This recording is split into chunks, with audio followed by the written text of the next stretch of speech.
Button here. Today I am showing you my haul, so to speak, from JetPens.com. It's my first order from them. I've been eyeing them for a while. They do have better prices than stores like Amazon, but they charge shipping, so I waited until I had enough to equal the amount you need for free shipping, which right now is $25.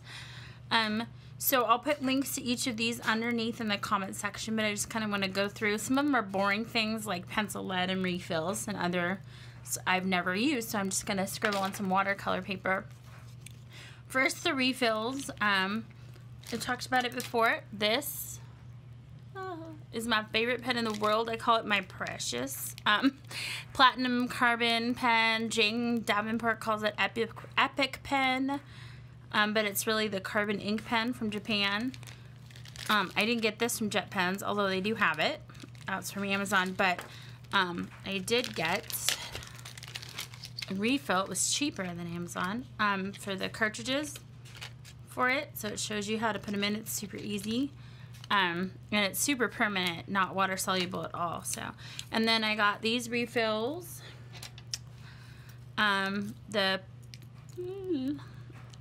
Pilot Neox Graphite. I did a lot of research, and JetPens has this great comparison articles you can read on like different inks and pencil leads and white inks and blah blah blah. So this looked like the best for my purpose, best erasability, best darkness, softness, etc., etc. So this is a 0.5 for this Staedtler Mars Techno pen. It's okay. It's weird. Oh crap, I just realized it's not going to be the right lead because this is kind of weird lead, but I'll use it for some pencil eventually. But this is my new favorite pencil. Got it in the September Art Snacks box this year. Alvin Draftmatic, and then I already need refill because I love it so much. So here's the lead. So that's that. So that's all the refills. And then in the September Art Snacks box, I got tropical colors of these Stabilo Point Max marker pens and fell in love with them.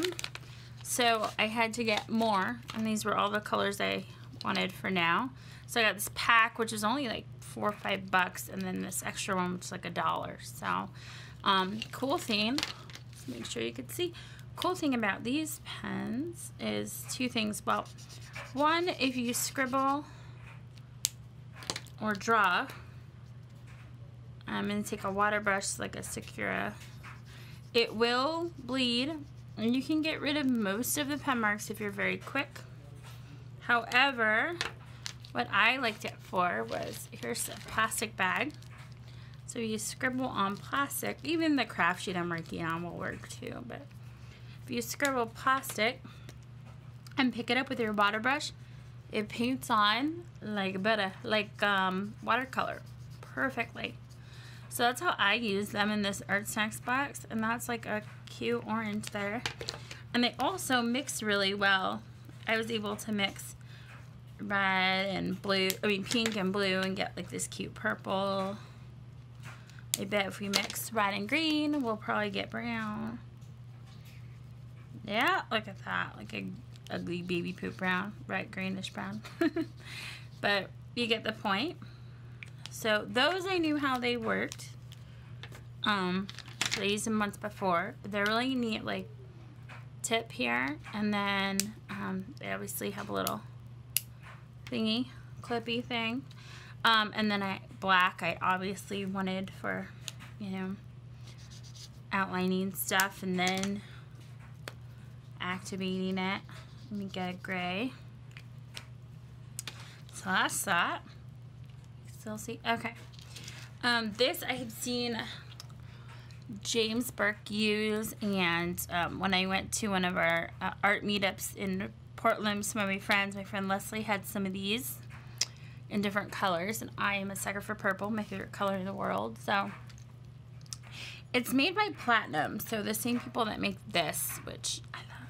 So they make it in a bunch of colors, and they sell the refill cartridges. This was a cartridge I opened that came with it, and they sell colors, and so you can buy it in any color, which is kind of cool because the other one only comes in black. Lid fits on the end. Only complaint about this pen is you have nowhere to put the frickin' lid. So lid fits on. I have no idea whether this is water soluble actually.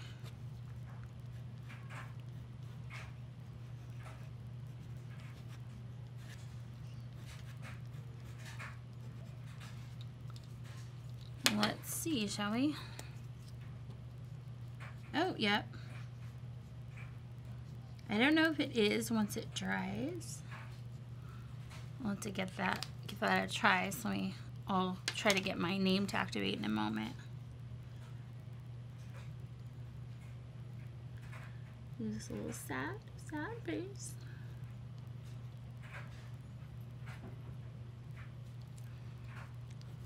Not meant to be a masterpiece.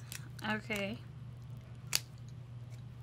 So it's the Platinum Preppy Fountain Pen. If I love it, I'll probably get it in a blue because I don't have a blue fountain pen. And I'm afraid to put colored inks in my Incredible pen because I did it once and it didn't work and I ruined the pen. So there's the face, and then this has been dried for a few minutes. Yeah, very water soluble. So as long as you know whether a pen is water soluble or not, it's great. If you don't know and you think it's permanent and then you start adding colors, then you have trouble. So flip this, or actually switch it. This is just scrap, really good watercolor paper. It's just a scrap I used when I was making a signature for a book. Okay, so that was the Preppy pen. This one I've been eyeing for a while. I saw it in an Art Snacks box before I was a member, or whatever the other one's called. It's a Copic multi-liner. Now I have a bunch of Copic pens and markers. I have some of their fine liner pens. I have their fountain pen, but I do not like it at all. So, but purple, I just said is my favorite color. So this is a 0.3 Copic multi-liner. They see Copic pens say waterproof and they're not, and that's why it pisses me off. But this one's in lavender, so let's see.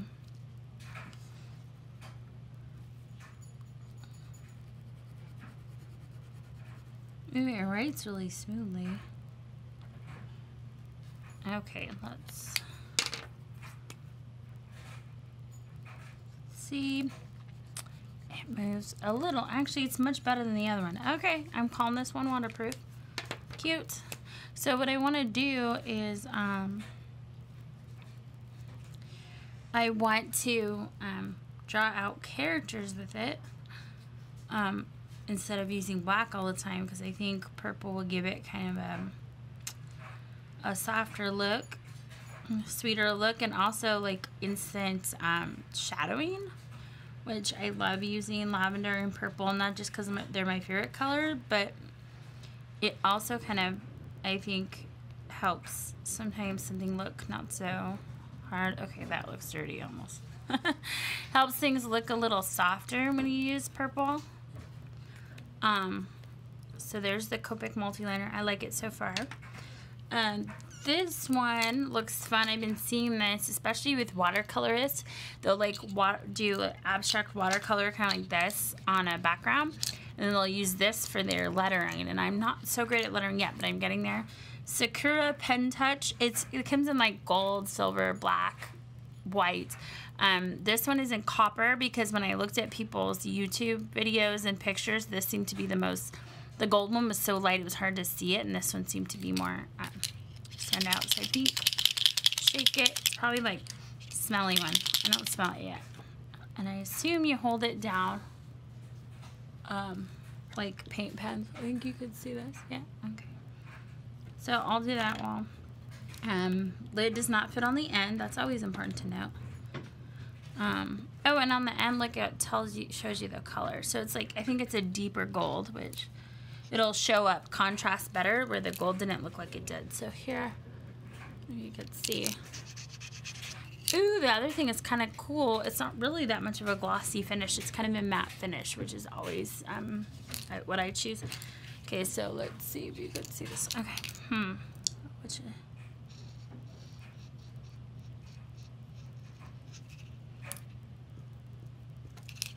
now that writes smooth and it's gorgeous, almost like a rose gold, like a dark rose gold. So I might get it in a couple colors if I like it. I don't know. I always try one, and I kind of was picking random things because I needed a couple refills and I wanted something fun that I've never tried. So I got this one and this other one here. So let's see. cute. Okay, I'm excited to use that, especially for art journaling. Pen Touch, Sakura, and Copper. Okay, this one is this is a fun one that I know nothing about, and so when you go on JetPens, one cool thing is they have these variety packs. Like, okay, you like fountain pens, you like medium pens, so here's a variety pack. And I'd like to do it one time maybe and try to not look at them and then get surprised and try them all out when they come. I couldn't do that this time, but so I kind of picked this one randomly without looking too deep into it. Obviously, it's Tombow, and then I have no idea what else it says. It's a Tombow. I know it's a dual-ended brush. I have no idea what this is for. It looks like it's to keep, like, it's for, in Japan, people use it to keep their characters in line, like we would like this, you know? But since they write vertically, it would keep their characters in the right spaces. So, I don't know. Maybe I'll find a way to use that. Okay, so it's dual-ended. It's from Tombow. And I think one end is black.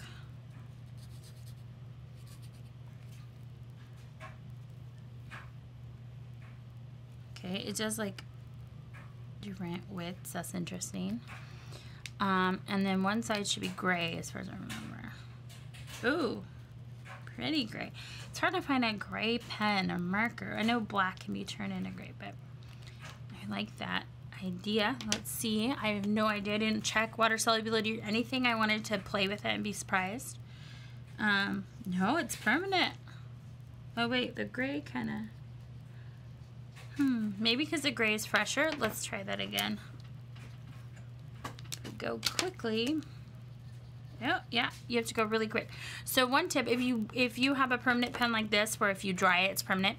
If you want to make it water soluble, just a little bit. I did this with the pen that came in the last Art Snacks box. It was like a plum chester pen that was like basically like a Micron pen.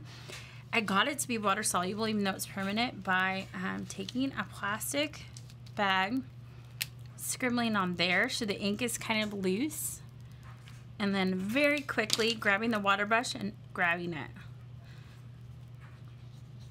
Look, so that's a trick. It'll work with even the most permanent pens if you do it quick enough, because it's not actually, the ink doesn't adhere to the plastic. Craft matte works a little bit, but plastic is the best. So look at that. So you can make yourself a quick little gray ink. But okay, so back to this. Let's see. So I got the black and gray because I thought, where's the paper?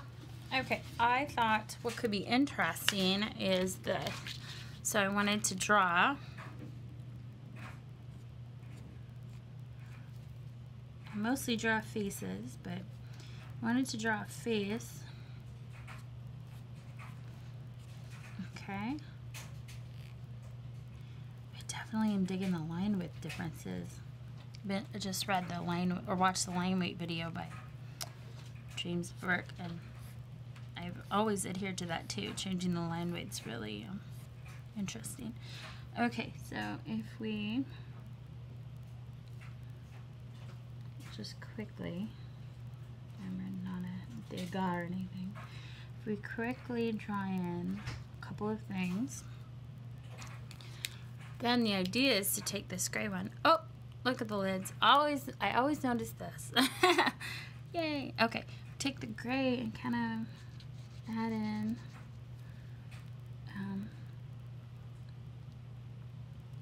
I don't know. It's an idea anyway. Add in the shadows. And that could be an interesting way to do a quick face with a little amount of supplies. You could just grab this one pen and at least get started in the very least, if not finish a character, a little black and white drawing. Ooh, and you got a nice sketchy look. Let's see if the lid goes both ways here. This lid has a clip. That one doesn't, but it goes both ways.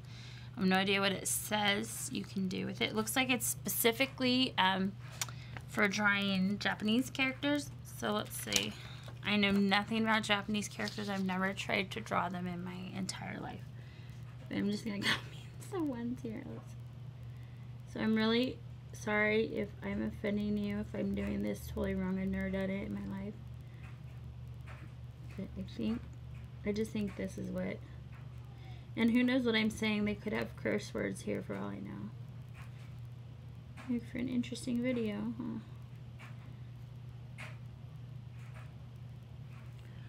Okay, I can see how they're pretty bold and readable. So who knows what I just said. I think I said the number 4. So let's see how it fills in.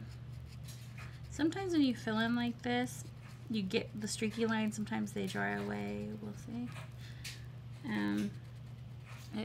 It comes out almost like paint ink or something, not like pen. It feels way more like a marker. So I'm going to give that a second and see if it solidifies here. Seems like this would be big for manga artists, which I'm not. But. Okay, last thing I got, apparently I put in my cart a long time ago because it came up and said, hey, do you want to buy this? It was in your cart before. And yes, I do, in fact. I forgot that existed, but thank you. Pentel something brush. I'll put the link. I know this is for drawing characters and Japanese characters writing, but also that people use it for watercoloring. Illustrationists, illustrators and watercolorists use it for like the detailing of eyes and stuff on a watercolor. Oh, it's really hard. I first got it. So let me grab some ink. Ooh.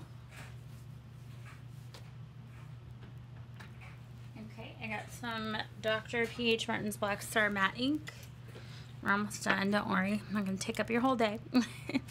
And I'm just going to dip. I never know how, okay. That looks like what we're supposed to be doing with it. Okay. Oh, wow. Still a little stiff. Let's see. Oops, dipped it too far. So I think it's just stiff at first. Oh, wow. Yeah, it's almost like some of the brush pens, so you can use any ink or watercolor. So if you have this watercolor face and you want to go in, get all the details. I'm sure I'm shaking right now. But when you have a steadier hand,